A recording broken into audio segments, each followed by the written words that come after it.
ஜெபிப்போம். கிருபை நிறைந்த ஆண்டவரே, மீண்டுமாக இந்த ஓய்வு நாளிலே நீர் எங்களை ஒன்று சேர்த்து உம்மை தொழுது கொள்வதிலே நாங்கள் மகிழ்ச்சி அடைகிறோம். இம்மட்டுமாக உம்மை துதி செய்த நாங்கள் ஆராதனையிலே மகிழ்ச்சியோடு உடைய பாடல்களை பாடி உடைய வசனத்தை வாசித்து இப்பொழுதும் ஆண்டவரே உடைய செய்தி கேட்பதற்காக ஆவலாய் காத்திருக்கிற பொழுது நீர் பேச நாங்கள் கேட்கிறோம். இயேசுவின் நாமத்தில் ஜெபிக்கிறோம் நல்ல பிதாவே, ஆமென். கிறிஸ்து இயேசுவுக்குள் செய்யப்பட்ட அருமையான திருச்சபையாரே, உங்கள் யாவருக்கும் இயேசுவின் நாமத்தில் வாழ்த்துக்கள். இன்றைக்குரிய பிரசங்கம் 2 அற்புதமான செயல்கள். இயேசு செய்த 2 சுகமாக்குகிற அற்புதமான செயல்கள். இது எங்கே என்றால் தீரு சீரோ பட்டணங்களிலே இயேசு ஊழியம் செய்கிற பொழுது நடந்த ஒரு சம்பவம். ஒரு வீட்டிலே. இன்னொன்று தெக்கப்போலி கலிலேயா கடல் அருகிலே நடந்த ஒரு உண்மையான சுகமளிக்கின்ற சம்பவம். 2 காரணம். முதலாவதாக நாம் பார்க்கிற பொழுது 24 முதல் 30 வரைக்கும் பார்க்கிற பொழுது இயேசு ஆண்டவர் இந்த தீர்வு சீலோன் பட்டணங்களிலே ஊழியம் செய்கிற பொழுது ஒரு வீட்டிலே இருக்கிறார். அவர் ஓய்ந்து இருக்க ஒரு வீட்டிலே வந்தார். அப்படி வருகிற பொழுது சீரோ பெனிக்கா என்ற ஒரு தாய் அந்த வீட்டுக்குள்ளே வந்து இயேசுவை பற்றி முதலாவது கேள்விப்பட்டு, 2வது அவரை பணிந்து கொண்டு, 3வது அவரை வேண்டிக் கொண்டார். இதுதான் மிக முக்கியமானது. இந்த சீரோ பெனிக்கா யார் என்றால் புறஜாதியை சேர்ந்த ஒரு தாய்.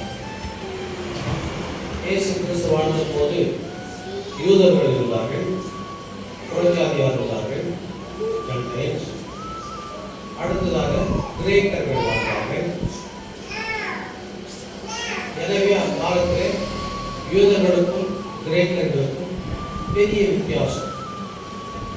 யூதர்கள் சமாரிய மக்களையும் கிரேக்க மக்களையும் புறஜாதி மக்களையும் மிகவும் கீழ்த்தரமாக நடத்தக்கூடியவர்கள்.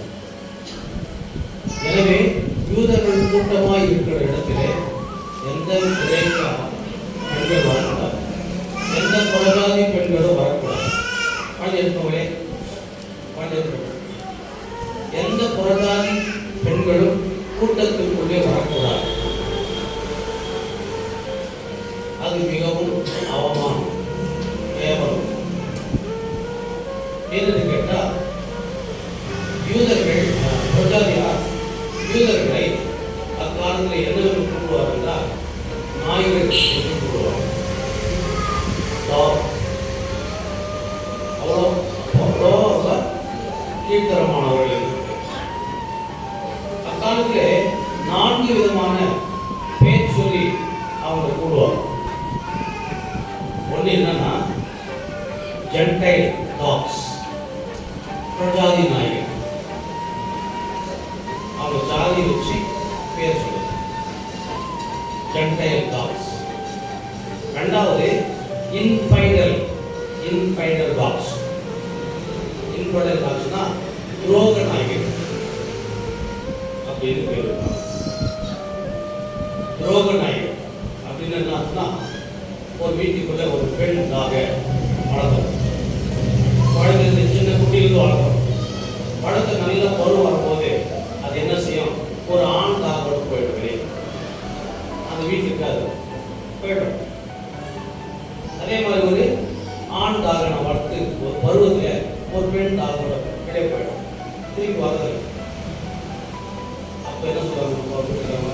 துரோகம் பண்ணி சொன்னாரு.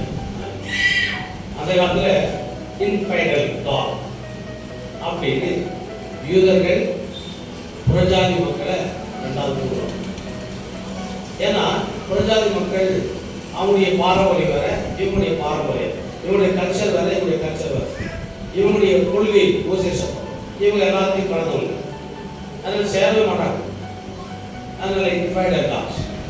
மூன்றாவது அந்த ஜென்டைல்ஸ் வந்து சில பேர் கிறிஸ்தவனாக இல்லையா, அவங்களுக்கு கிறிஸ்டியன் டாக்ஸ்.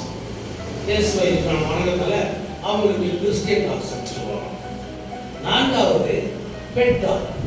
பெட் டாக்னா வீட்டில் வளர்க்கணும், அது வீட்டில் வளர்க்கணும், தெருவில் வளர்க்கணும். Bed talk. இப்படி யூதர்கள்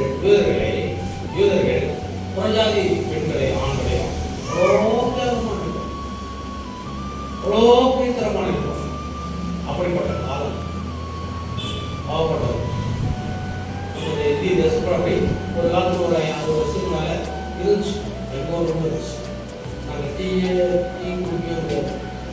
அது படிச்சு வந்த பிறகு தான் நமக்கு ஒரு கிளாஸு, அவங்களுக்கு ஒரு கிளாஸ். அப்போ நல்லா வாங்கி ஒரு 10-20 பேர் சேர்ந்து கரெக்டாக பண்ணி படிச்சு அப்புறம் தான் ஒரே கிளாஸ் குடிக்க ஆரம்பிச்சு. அந்த மாதிரி கொடுமையாக இருந்துச்சு. செல்ஃபோன் மொபைல் அந்த வீட்டில் சேஃபாக அந்த மாதிரி இருந்துச்சு. அந்த மாதிரி அந்த காலத்தில் யூதர்களும் புரஜாதிகளும் வாழ்ந்த காலத்தில் தான் இயேசு சாமி முதலாவது யூதர்கள் மத்தியிலே பணிவிடை செய்தார், ஊழியம் செய்தார். அவங்க அவரை முழுவதுமாக வெறுத்தார்கள். யூதர்கள் அவரை அசட்டை பண்ணினார்கள். இயேசுவை கொஞ்சம் கூட மதிக்கல. இயேசுடைய உபதேசத்துக்கு அவங்க கொஞ்சம் கூட தலைவணங்கி போகல. இயேசு கிறிஸ்துவனுடைய அவங்க அடிக்கடி அவங்க குடும்பத்தை தான் பார்த்தாங்க. இவன் தச்சன் மகன் அல்லவா, இவன் யோசேப்பின் மகன் அல்லவா, இவன் மரியாளின் மகன் அல்லவா, இவன் தச்ச வேலை செய்தார் இல்லையா, இவர்கள் பெரிய பெரிய உபதேசம் பண்ணான்னு யூதர்களோட ஏற்றுக்கவே. ஆனால் ஜென்டைல்ஸ் சமாளிய நாட்டுக்குன்னா அங்கே ஏற்றுனாங்க. புரஜாதிக்கு வந்து உபதேசம் அவங்க ஏற்றுனாங்க. ஏழைக்கோ வியாதிஸ்தோ இவங்கெல்லாம் ஏசாமி பேசுறத உபதேசத்துக்கு ஈஸியாக ஏற்றுக்கணும்.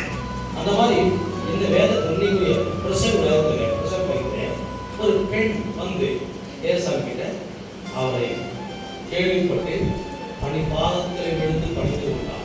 பணிந்து கொண்டு வேண்டிக் கொண்டார். என்ன வேண்டிக் கொண்டார்? ஐயா, என்னுடைய மகள் அசுத்தாவினால ரொம்ப கஷ்டப்படுறாங்க.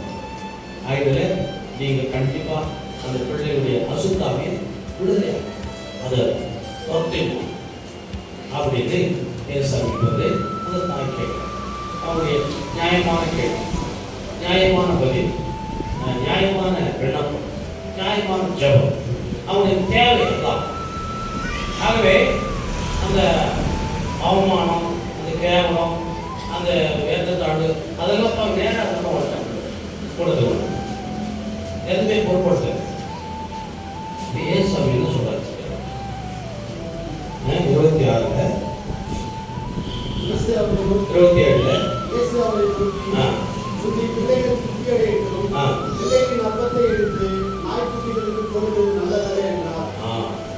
27 முதல்ல என் பிள்ளைகள் திருப்தி அடையும், பிறகு பிள்ளைகள் அப்பத்தை அப்படம் பிள்ளைகளின் அப்பத்தை எடுத்து நாய்க்குட்டிகளுக்கு போடுவது அது அழகிலே. அதனுடைய அர்த்தம் என்னன்னா, முதலாவது நான் உலகத்துக்கு வந்தது இஸ்ரவேல் மக்களுக்காக வந்தது, பாவிகளை தேடி வந்து ரட்சிக்க வந்து. ஆகவே யூதர்கள் தான், ஏசாமி யூதர்கள். ஆகவே இந்த யூத மக்களுக்காக நான் வந்தது.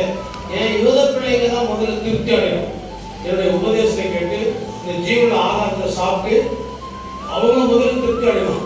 அப்படி திருப்தி அடைந்தாலும் கூட பிள்ளைகளுக்கு நான் அப்பத்தை நான் வச்சிருக்கிறேன். என் பிள்ளைகளுக்கு சொந்த தலைவர்களுக்கு பிள்ளைகளுக்கு நான் அப்பத்தை வச்சுக்கிறேன். அந்த அப்பத்தை எடுத்து நீ நாய்க்குட்டி போட சொல்றே அப்படின்னு ஏசு கிறிஸ்து பெண்ணை பார்த்து கேட்கலாம். ஏசு கூட அம்மாவுடைய உள்ளத்தை பார்க்குறாங்க. யூதர்கள் சொன்ன மாதிரி ஏசாமி நாய்க்குட்டி தான் சொல்றாரு. நாயின்னு சொல்ல பெட்டா ஏசா சொல்ற அந்த ஸ்டேட் வந்து வீட்டில் வளர்க்கப்படுகிற அந்த பெட்டா என்று சொல்றாங்க. அப்போ அந்த அம்மாவுக்கு எவ்வளோ அசிங்கமாக, அவங்க எவ்வளோ வைக்கப்படும், அவங்க எவ்வளோ அழுதுப்பாங்க, போடல அவங்க எவ்வளோ தேவைப்படுவாங்க. ஏசுக்கு செய்கிறாரு. ஆனால் அந்த தாயானவள் என்ன சொல்றாங்க? அதற்கு அவள், நீதான் ஆண்டவரே, ஆகிலும் நாய்க்குட்டிகள் பிள்ளைகள் மெய்தான் ஆண்டவரே, நீங்க சொல்றது சரியானது. ஆனா எஜமான்கள் அவருடைய பிள்ளைகள்லாம் மேஜை மேல சாப்பிடும்போது அதனுடைய துணிக்கு அது வீணாக அந்த உணவுகள் கீழே விடுறத அந்த வீட்டில் வளர்க்கப்படுகிற நாய்க்குட்டிகள் இருக்குமே. என்று தன்னையும் தன் மகளையும் ஒரு நாய்க்குட்டி என்று சொல்லி அந்த அம்மா அவ்வளோ கீழே இறங்கி பேசாங்க. அந்த நாய்க்குட்டிகள் இல்லையா, அந்த அளவுக்கு எங்களுக்கு தாங்கும் அப்படின்னு சாமி. அப்பதான் நம்மளுடைய விசுவாசம். நான் நாய்க்குட்டின்னு சொல்லக்கூட அந்த அம்மா வந்து வெளியே போகாம அங்கேயே நின்று தன் விசுவாசத்தை அவங்க காட்டுறாங்க. அதாவது மேசை மீது உள்ள உணவுகள் சாப்பிட உரிமை எனக்கு இல்லாவிட்டாலும் மேஜை மட்டும் உட்காந்து சாப்பிட்றாங்க எல்லா வீட்டிலும் யூதர்கள். ஆகவே நாங்க வந்து எங்க ஜாதி கீழ்த்தரமா இருக்கிறதுனால மேஜை மேல இருக்கிற உணவை சாப்பிடுறது எனக்கு உரிமை இல்லை, சரி. ஆனால் மேஜையிலிருந்து கீழே விழும் உணவு சாப்பிட எனக்கு உரிமை இருக்கு இல்லையா அப்படின்னு அந்த தாய் சொல்ற வார்த்தையுடைய அர்த்தம் என்ன ஒண்ணுல நான் எடுத்து சாப்பிடலாம், அதுக்கு எனக்கு உரிமை இருக்குது இல்லையா. ஆகவே எனக்கும் ஆசீர்வாதங்களில் பங்கு உண்டு என்கிற உரிமையை அந்த பெண் அங்கே போடுறாங்க. ஆகவே நீங்க சொல்ற ஆளுகளுக்கு மட்டும்தான் ஆசீர்வாதம் இல்லை, எங்களுக்கும் ஆசீர்வாதம் உண்டு என்பதை அந்த தாய் மறைவாக தன்னுடைய சூழ்நிலை எப்படி இருந்தாலும் தன் மகனுக்கு சுகம் வேண்டுவது உறுதியாய் நம்பினான். அதான் அந்த அம்மா என்ன நோக்கத்துக்கு வந்தாங்களோ அந்த நோக்கத்துல ஒரே கோல்ல ஒரே நோக்கத்துல அப்படியே அவங்க நிக்கிறாங்க, ஸ்ட்ராங்கா நிக்கிறாங்க. அதுக்கு வெளியே போக அதனால என்ன, கிறிஸ்துவை முழு மனதோடு ஏற்றுக்கொண்டு விசுவாசத்தில் ஜெபிக்கிற போது மேல் சேர்ந்து விடும் துணிக்கை சுகம் பெற முடியும் என்பதை அந்த தாய் வெளிப்படுத்துகிறார். அன்பாகவே நம்முடைய வாழ்க்கையில் கூட எத்தனையோ தரம் போய் வைக்கப்படும், எத்தனையோ தரம் நாம் பிரச்சனைகள், எத்தனையோ தரம் உடலிலும் உள்ளத்திலும் சோதனைகள் வருகின்றன. அப்போதெல்லாம் இந்த சீரோ பெருகியா இந்த தாயை நினைவு நோயினாலும் கஷ்டத்தினாலும் நம்முடைய வறுமையினாலும் நம்ம அவமானப்பட்டாலும் வீட்டிலும் போற இடத்திலும் வாடுகிற இடத்திலும் நம்ம எங்க போனாலும் அவமானப்பட்டாலும் சிரமப்பட்டாலும் இந்த தாய் தான் நினைவு. இந்த தாயை நாய்க்குட்டி சொன்னாங்க அந்த பொறுமையா விசுவாசித்து பொறுமையாய் இயேசு கிட்ட பேசி கடைசியா இயேசு என்ன சொல்றாரு, அந்த அம்மா பாராட்டி விசுவாசத்தை பார்த்து உன்னுடைய எண்ணப்படி ஆக்கிறது போறாங்க.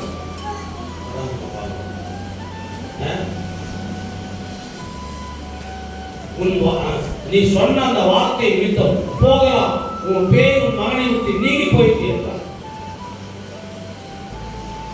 என்ன நம்பிக்கை அந்த நம்பிக்கை இப்பவே இருந்துச்சு. நீ போக மாட்ட ஏசாமி பார்க்கறது எல்லாருமே விசுவாசத்தை பார்க்க வேற எதுவும் பார்க்கணும். ஆணும் பெண்ணும் யூதனும் கிரேக்கனும் பார்க்கறது, ஏழை பணக்காரன் பார்க்கறது, படிச்சு படிக்கலாம் பார்க்கறது கிடையாது, பணக்காரன் பணம் இல்லாமல் பார்க்கறது விசுவாசம். ஏன்னா தாழ்மை உள்ளவர்களுக்கு தேவன் கிருபை அளிக்கிறார் இல்லையா. தன்னைத்தான் தாழ்த்துகிறவர் உயர்த்தப்படுவார் வேதம் சொல்கிறது. ஆகவே கடவுளுக்கு உண்டாக தாய் தன்னை முழுவதுமாக தாழ்த்தி அவர் அந்த விசுவாசத்திலே உயர்ந்தவளாக காணப்பட்டார். உடனே அசுத்தாவை அந்த மகளை விட்டு ஓடி போனார். சுகம் பெற்றார், பரிபூர்ண சுகத்தை பெற்றார். அதுதான் மிக முக்கியமான. நாம் கூட அடிக்கடி ஜெபம் நோய்கள் ஆண்டவரே நோயை நீக்கும், இந்த வியாதி வரும். ஆனால் பரிபூர்ண சுகம், அதாவது அந்த நோய் மறுத்து ஆகாது, அந்த மாதிரி நாம் ஜெபிக்கவில்லை. அந்த நோய் மறுத்து வரவே கூடாது. எந்த மாத்திரை எந்த மருந்து எந்த வழிமுறைகளும் இல்லாத வரக்கூடாது என்பதை நாம் ஜெபிக்கிறோம். நீங்க இந்த தாய் அவ்வளோ உறுதியாய் ஆண்டவர்கிட்ட நம்பிட்டு ஆண்டவர் பாராட்டு. முதல்ல ஆண்டவர் அந்த அம்மாவுடைய விசுவாசத்தை சோதிக்கிறார். ஆகவே he tested faith. அவருடைய விசுவாசத்தை சோதிக்கிறார். அடுத்தது he answered of faith. அந்த விசுவாசத்துக்கு அவர் பதிலளிக்கிறார். அடுத்தது he give award by faith. விசுவாசத்தின் நிமித்தமாக அந்த அவார்டு பரிசு கொடுக்கிறார்.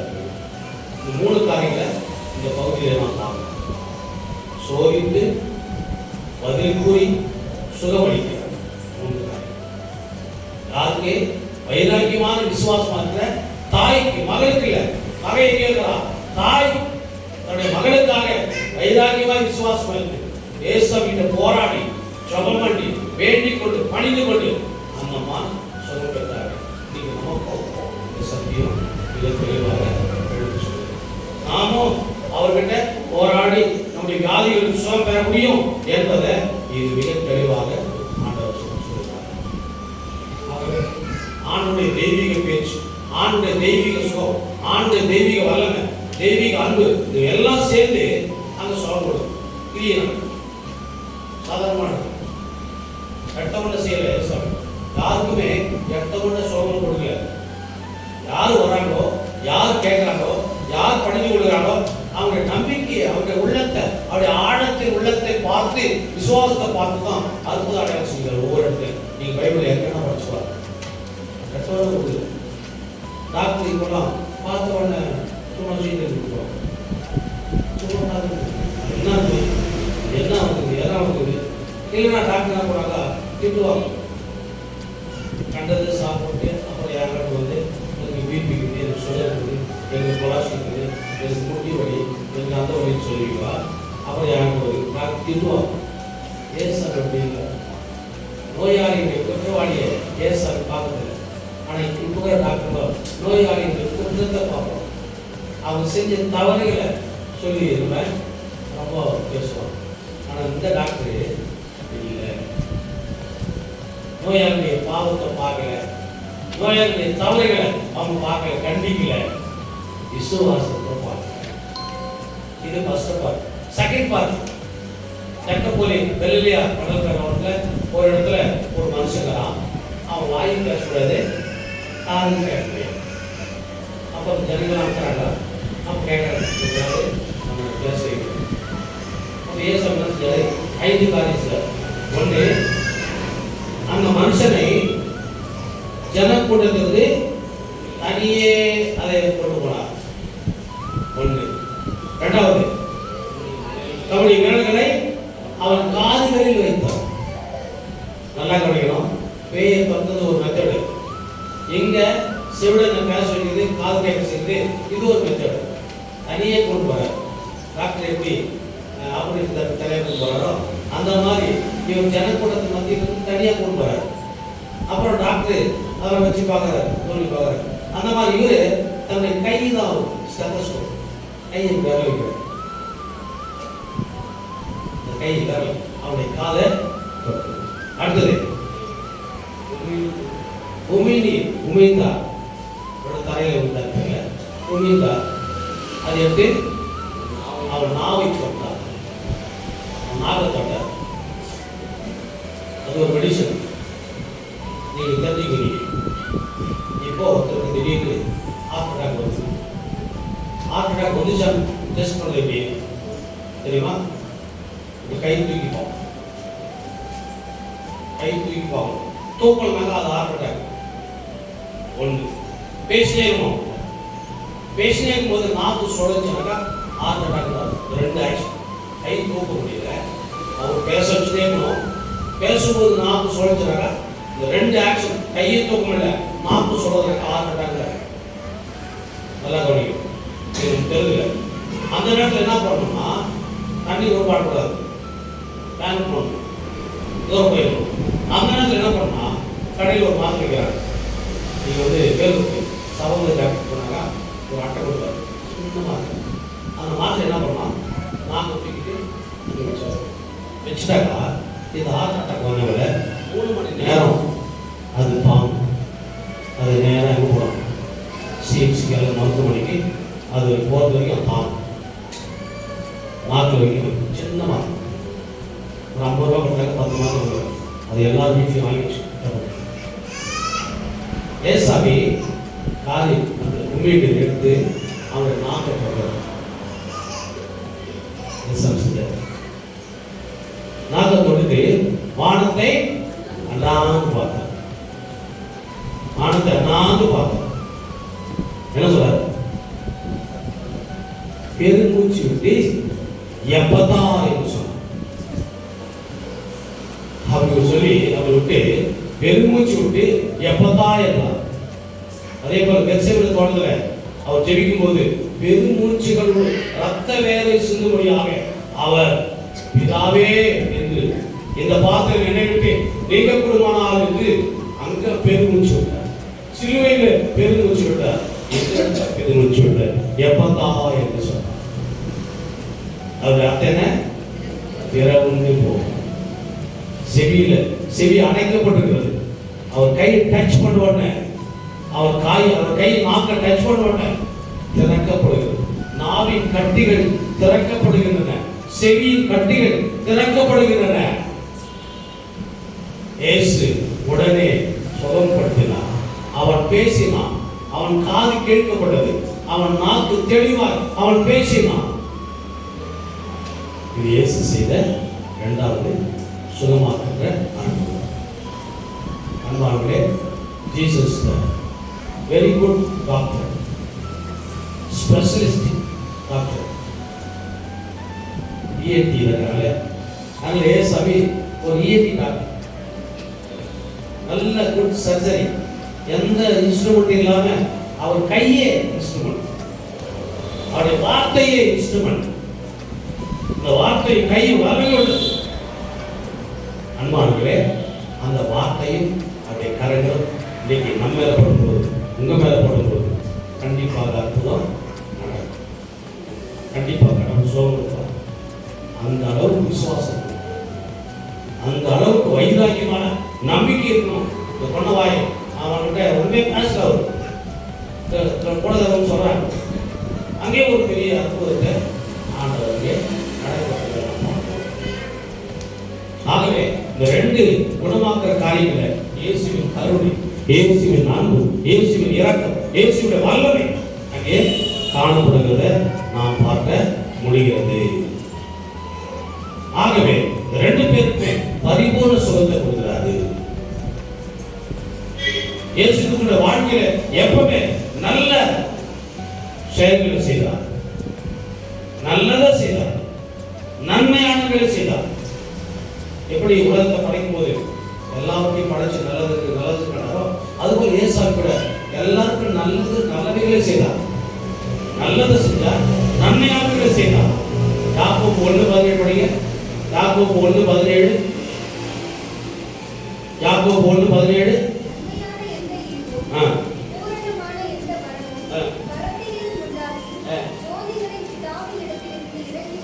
ஆகவே எந்த நன்மை, எந்த ஈவு, எந்த ஆசீர்வாதம், பூர்ணமான எந்த வரமும் பரத்திலிருந்து இறங்கி ஜோதிகளுக்கு வருகிறது. அதனால ஏசாமி 5:52 கையில வாங்கி வானத்தை அண்ணாந்து பார்த்தார்.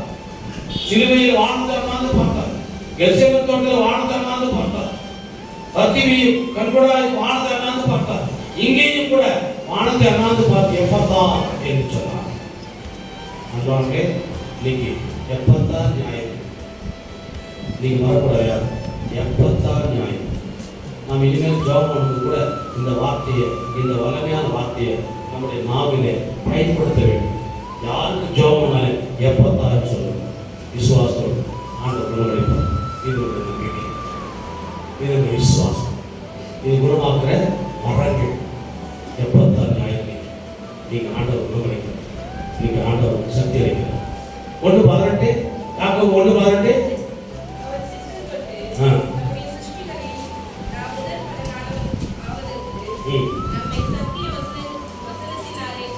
சத்திய வசனத்தால் தெரிவித்தார்.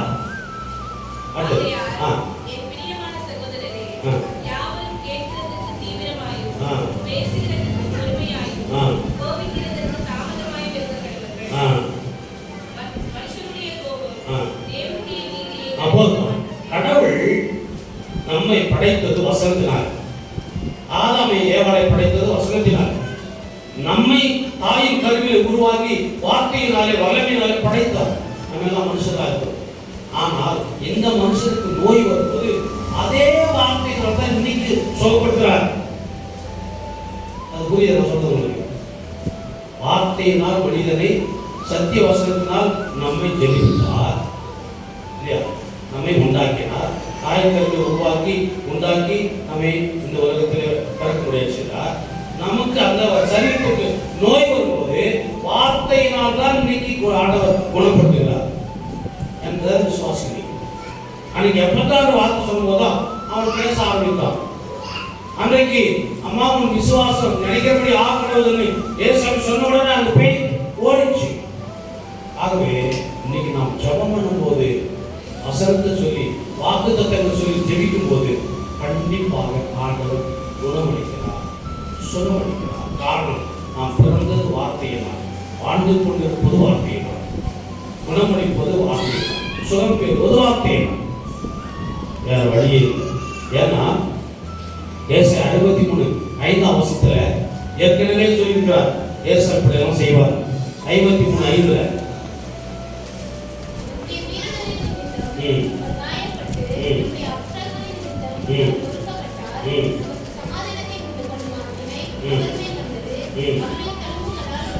அவருடைய தழும்புகளால்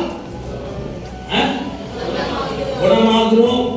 இன்னைக்கு நாளை அவருடைய தழும்புகளால் தான் இன்னைக்கு நீங்கள் நான் வியாதிப்படும் போது குணமாகிறோம். அந்த விசுவாசம், அந்த நம்பிக்கையை நாம் சொல்லணும். அந்த நம்பிக்கையுடைய வாழ்க்கையை வாழ்க்கணும். அவருடைய தழும்புகளால் தான், அவர் காயப்பட்ட தழும்புகள் தான் இன்னைக்கு நம்மை குணப்படுத்துகிறது. அதனால தோமா தொட்டு பார்த்தான், அதாவது கேட்டு பார்த்தான். அதை பார்த்து கண்டு கேட்டவன் விசுவாசித்தான், உலகம்.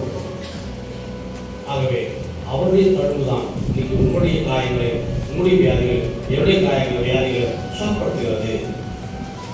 ஏன்னா அவர் நல்ல மீட்பர், அவர் நல்ல சமாதி, அவர் நல்ல மீட்பர், அவர் நல்ல நண்பர், அவர் நல்ல டாக்டர் வைத்தியர், அவர் நல்ல ஆசிரியர் ஆசார், அவர் நல்ல போதகர், அவர் நல்ல சகாயர், அவர் நல்ல ஆலோசகர், அவர் நல்ல மனவாளர். இத்தனை இது அவருக்கு பேர். ஆகவேதான் நல்லவைகளை, நன்மையானவர்களை இயேசு செய்து கொண்டிருக்கிறார். நமக்கு இருக்க வேண்டிய ரெஸ்பான்ஸ் என்னன்னா விசுவாசம், பொறுமை. அந்த தாய்க்கு விசுவாசம் இருந்துச்சு, பொறுமை இருந்துச்சு, பேய் தப்பிட்டார். அதே போல அந்த கொண்டை வாயுடைய மனுஷனுக்கு விசுவாசம், பொறுமை இருந்தார். அவர் பேச ஆண்டவர் கடவுள் இந்த செவியும் நாக்கையும் வாயை எது கொடுத்தாருன்னா, என் சத்தியத்தை நீங்க பேசணும், என் சத்தியத்தை நீங்க கேட்கணும். ஆனா நீங்களோ யூதர்களோ நீங்க என்ன செய்றீங்க? கண்ணிலிருந்தும் கொடு, வாயிலிருந்து செவிடு, காதுல வாயிலிருந்து ஊமை, காதுலதான் செவிடுன்னு அவங்களை திட்டினார் காலத்தில். ஆனா கடவுள் இன்றைக்கு அடைக்கப்பட்ட எல்லாத்தையும் அவர் என்ன செய்கிறார்? திறக்க உழைக்கிறார், உதவி பண்ணுகிறார். ஏன்னா அவர் மகிழ்ப்படுகிறார், அவர் சாட்சியாக. ஆகவே இந்த சீரு பெருக்கிய இந்த தாயை போல விசுவாசம், இந்த கொண்டை வாங்கி பேசுகிற நம்முடைய விசுவாசம், அதை நம்ம இணைத்துக் கொண்டு அவருக்கு சாட்சியாக மகிமையாக வாழ தேவனை நலப்பற்றி காப்பாக. எல்லாம் வேளாண் தேவிக்கு சமாதானம் எழுதிய வசனங்களை கிறிஸ்து இயேசுக்குள் காத்துக் கொள்வதாக. 5வது